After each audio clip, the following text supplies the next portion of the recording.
EBC Yeshua, un podcast para que Jesucristo el Señor se forme en ti, en mí y en todos.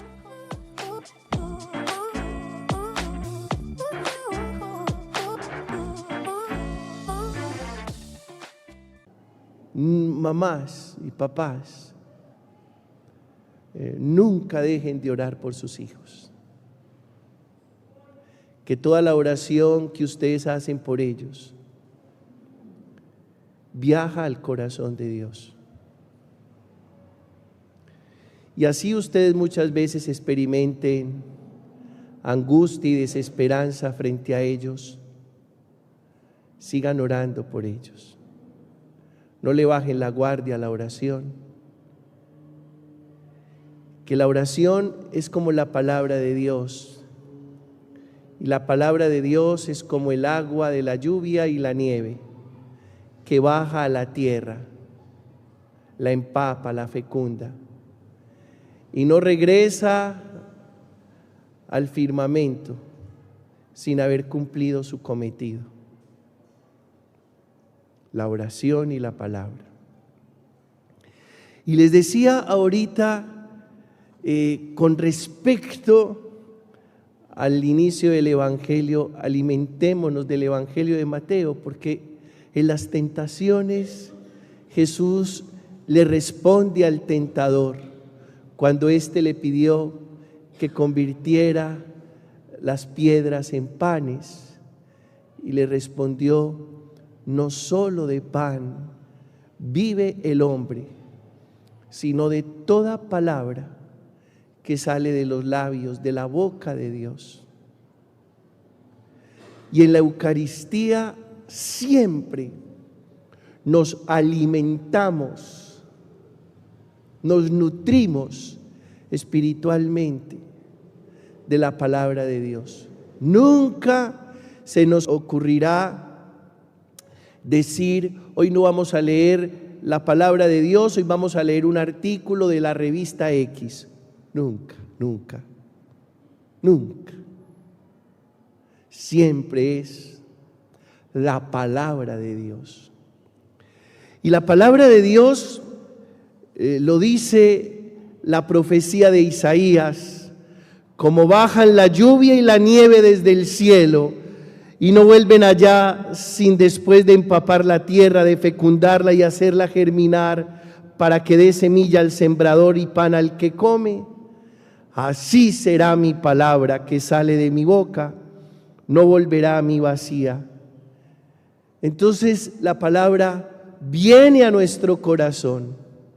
Dios hablándonos siempre. Puede que uno tenga alguna discusión con alguien y diga: no le voy a volver a hablar, ¿cierto? Pues bien, nosotros nos podemos manejar muy mal y Dios nos sigue hablando. Él sigue hablando. No es como nosotros, que si alguien se maneja mal y nosotros decimos: yo con una persona, a esa persona no le vuelvo a hablar, no le vuelvo a hablar. ¿Cómo no? El Señor siempre, por más mal que nos manejemos, nos está hablando, y su palabra germina en nuestro corazón.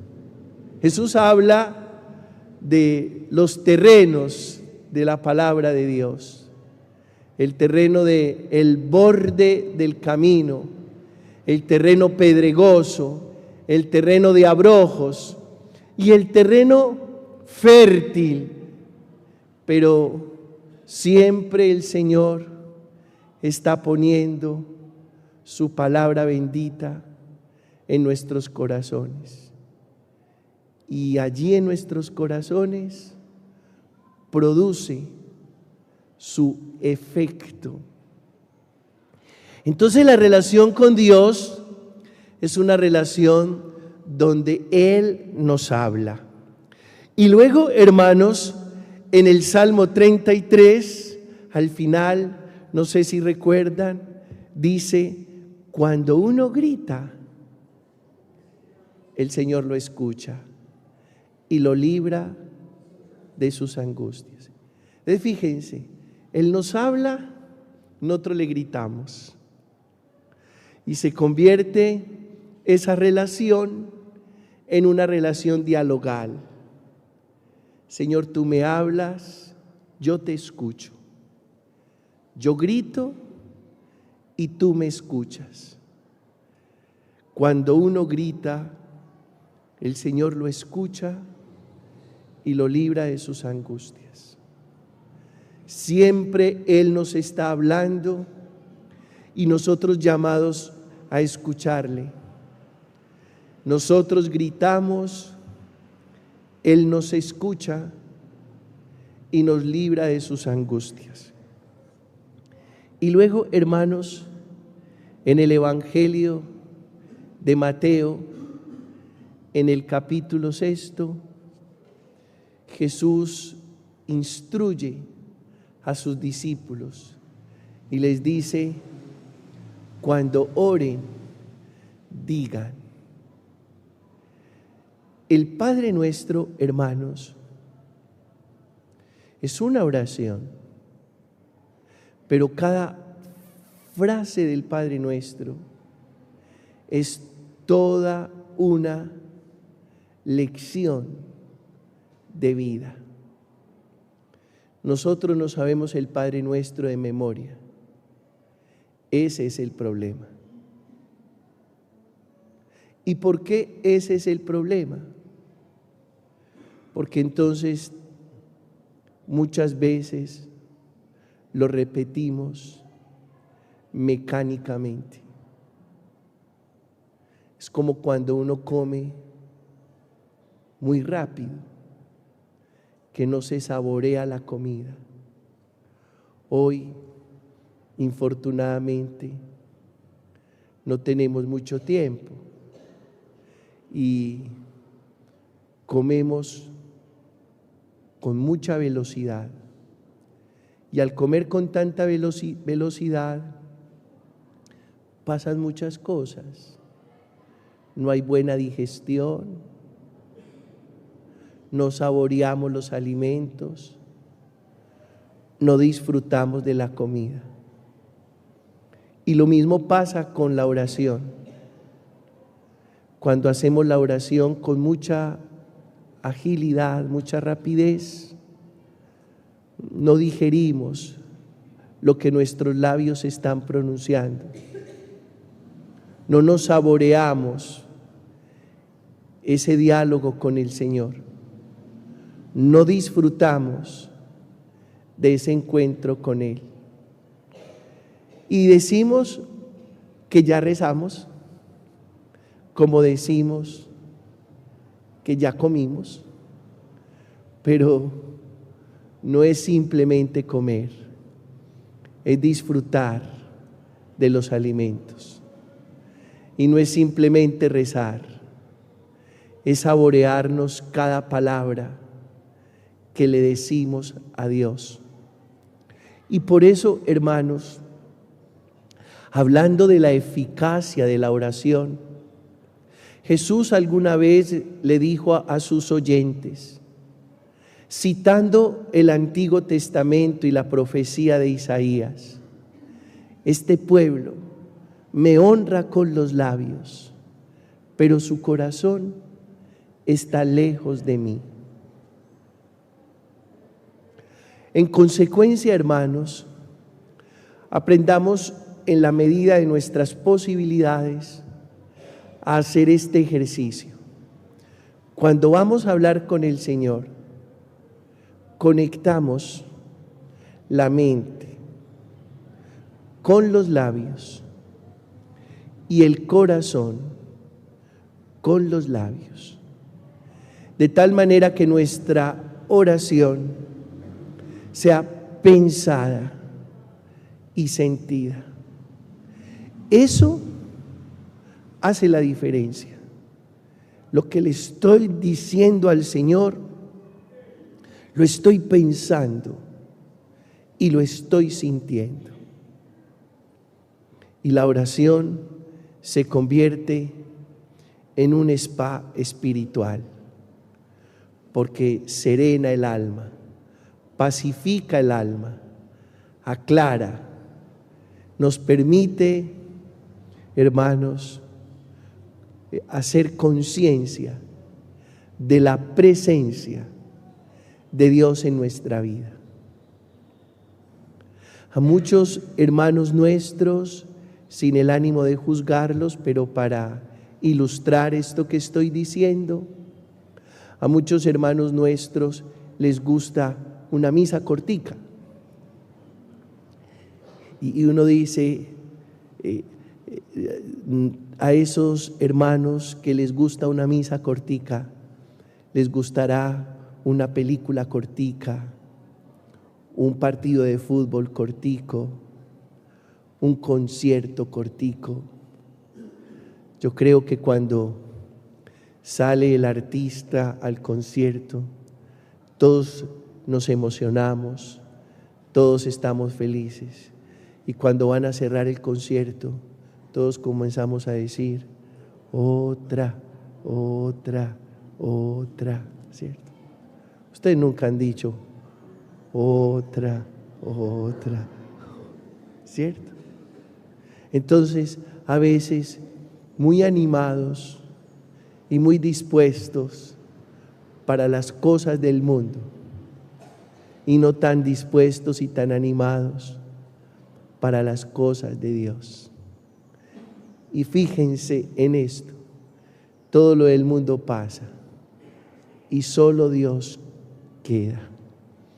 Así que cuando hagamos nuestra oración, hagámosla pensando, sintiendo, disfrutando, saboreándonos ese momento con el Señor. Hay un énfasis, y termino esta reflexión, hay un énfasis en este texto, y el énfasis es el perdón.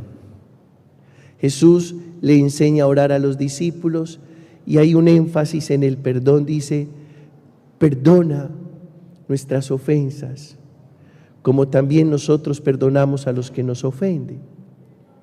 En realidad, hermanos, la traducción más auténtica no es ofensa. ¿Saben cuál es la traducción más auténtica? Deuda. Perdona nuestras deudas, como nosotros perdonamos a los que nos deben. Esa es la traducción. Porque en la antigüedad era un acto de libertad inmenso perdonarle la deuda a alguien. Era un acto de libertad. Y el perdón, hermanos, es un acto de libertad. Porque uno saca, ya estoy como los curas viejitos caprichosos.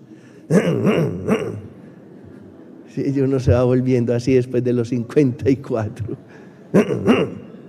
Viejito caprichoso. Bueno, hermanos, uno cuando perdona, libera, saca de su propia prisión. Uno vuelve prisionero en su mente a alguien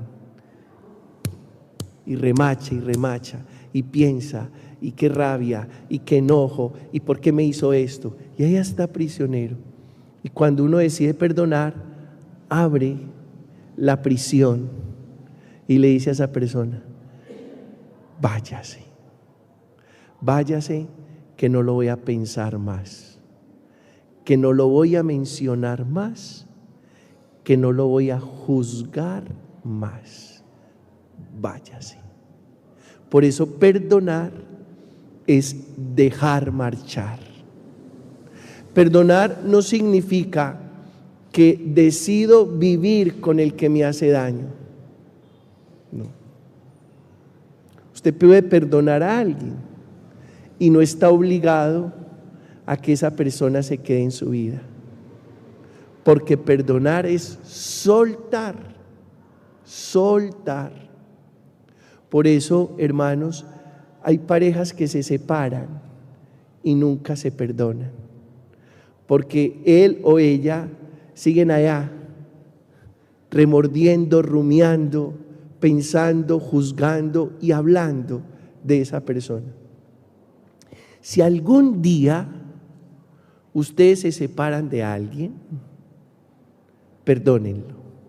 Es decir, suéltenlo, suéltenlo. ¿Y qué significa soltarlo? No lo piensen, no lo juzguen, no lo mencionen, suéltenlo. Porque perdonar es un acto de libertad. Y Dios, en su infinito amor, nos perdona porque nos hizo libres. Entonces, abramos hoy la celda mental donde tenemos prisionero a alguien o prisionera a una persona y digámosle a esa persona: